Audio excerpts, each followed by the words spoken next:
fact not known to many Jews and even Jewish friends of mine, that Albania at that time passed the only positive discrimination law all over Europe, such as to publicly worship the Shabbat and not be required to work that day.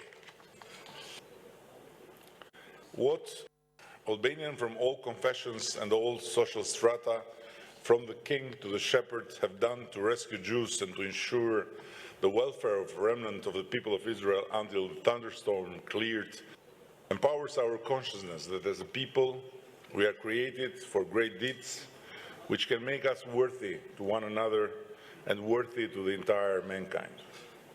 Worthy of the entire mankind indeed, for how else can a nation's policy be described when in 1943, 1944, under the direct pressure of the Wehrmacht, the collaborationist government in place itself, together with the four main religious chiefs of the country, accepted to deliver to the Nazi the reserve assets of the treasury, but together categorically refused to hand over the list of the Jews sheltered in the country, especially the foreigners, the stateless, and the homeless among them.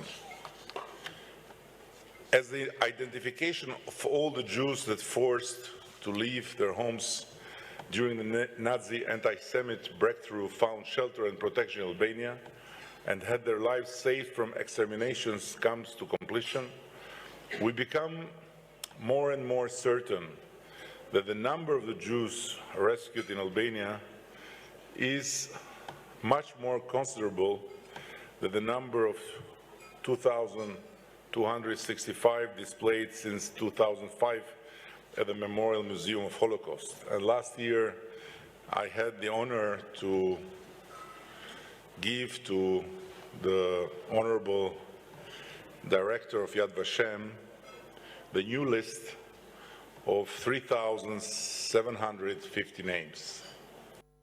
This number may appear to be somehow prophetic when one looks at the history. There were 3,000 Hebrews in 70-73, shortly after the destruction of the temple, that found shelter in Albania. I'm bringing it here because there are not many people yet among the Jewish community that know the story, but also among them who know the story, not many are aware that it's not just the Second World War. And it's not just the Besa. It goes far in history. And so these 3,000 Hebrews, after they successfully hijacked a Roman vessel, carrying them to be held in slavery, birthed in the Albanian shores and founded flourishing cities like Phoenike or Jericho.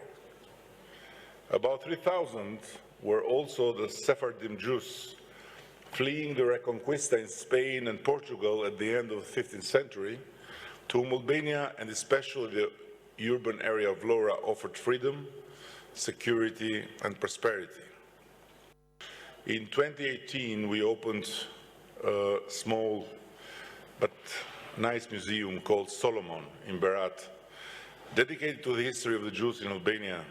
And now we are setting up a Jewish museum in Vlora in the Jewish Road, an historic city center.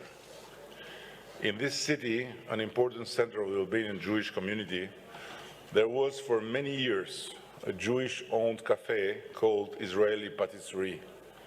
In the words of its owners, Albania was among the rare countries in the entire world where a small business could carry the Star of David in the storefront and be so wholeheartedly embraced by all local community.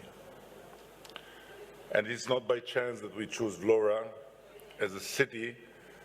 Our shared history and friendship will be commemorated in a museum.